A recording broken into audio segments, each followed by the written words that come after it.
Ansar TV gaaw leen gaaw ngeen bës cloche bi su ko defee ngeen doon membre abonné di am en temps réel tous les événements. loolu dafa am solo mooy ñoom saa suñu demee rek ba sës seeni tooxi dooni feeñ sénégalais gis li xew dégg ngeen démb li xew ci terre bi sénégalais bu ñu xamoon li xew ci terre bi yëpp xam nga gars yi itam ñu ne parce que sénégalais yi léeg-léeg dafa neex a nax damay ragal ni niñ doon naxee suñuy maam nee nañu tubaab bi mu ñëwee bëgg a am jàpp suñuy maam ay jaam pakoti yi la leen doon naxee pakoti yi mooy lan ay seetu la doon andi ay yu kenn xamul seetu lañ doon jëndee jaam dafa mel ni ba léegi loolu moo am tubaab bi ni ñuy naxee mooy day ñëw rek jox ñu benn affaire ñu naan wii gis ngeen suñu terre bi gis comme terru Paris mais terre boobu naka lañ ko amee lan la dikkee Sénégalais yi est-ce que ñoo ko moom kan moo ci ëpp lu mu ciy gagné fi mu toll nii loolu suñ ko laajal suñu bopp rek ak luñ ñu mënti andil les premières questions ñu war a laaj mooy lii naka lañ ko amee est-ce que baax na ci réew mi waaye bu dee liñ la defaral yaa ngi dem di ñëw waaye la ciy dugg la ciy feeñ ci njëriñ yëpp tugal la jëm ñoo ko moom ñoo ci am bénéfice ba pare nguuru Sénégal obligé di ci dugal xaalisam noonu la amee ci Air Sénégal bi ngeen gis su Air Sénégal nguuru Sénégal day obligé di ci dugal xaalisam budget bu ñu nee subvention xam nga mooy lan mooy suñu lempo man ak yow ak keneen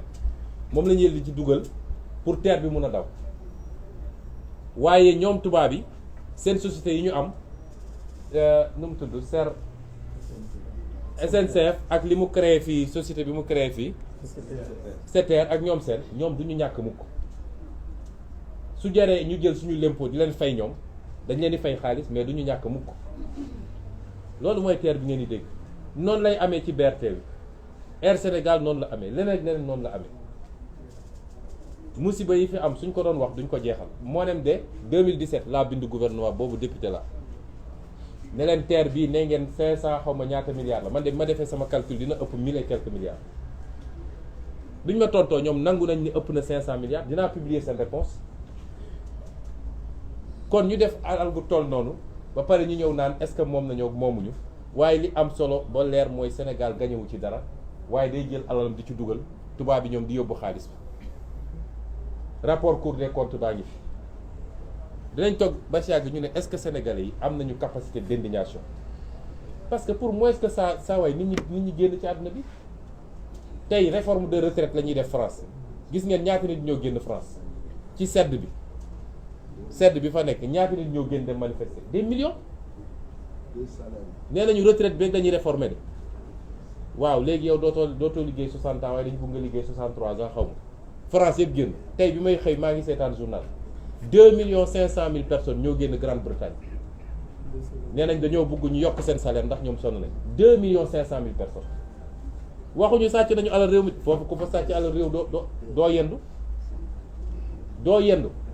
fii nag lu ne mën na faa xew Sénégal yi dañ koy waxtaan ñaari fan ñetti fan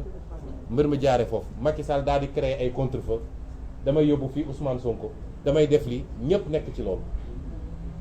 moo tax bi may wax dëccee conférence bi dafa amoon solo pour ñu fàttali sénégalais yi yenn affaires yi waaye tekkiwul ni dama bañ ñu wax ci lu jëm ci samay mbir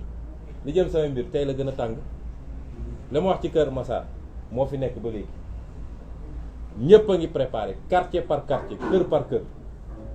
Macky Sall li ma wax rek bu bëggee jàmm dina ko am waaye bu bëggee safaan bi dina ko am parce que ñun duñu joxe suñu bopp li may wax toujours xale yi ku leen ne da ngeen bëri fitna dem leen toog muñ leen nangu leen ñu tëj leen kaso bëggul réew mi ku leen ko wax bëggul réew mi ku leen ne waaw ku fi dee yaa perte bëggul réew mi Macky Sall bu bëggee jàmm ñun jàmm la ñu woote ndax xeex yombul xeex dafa métti jàmm ci la lépp xaj kenn bëggul ku la dóor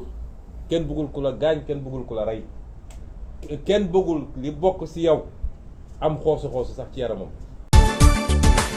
Ansar TV gaaw leen gaaw ngeen bës cloche bi su ko defee ngeen doon membre abonné di am en temps réel tous les événements.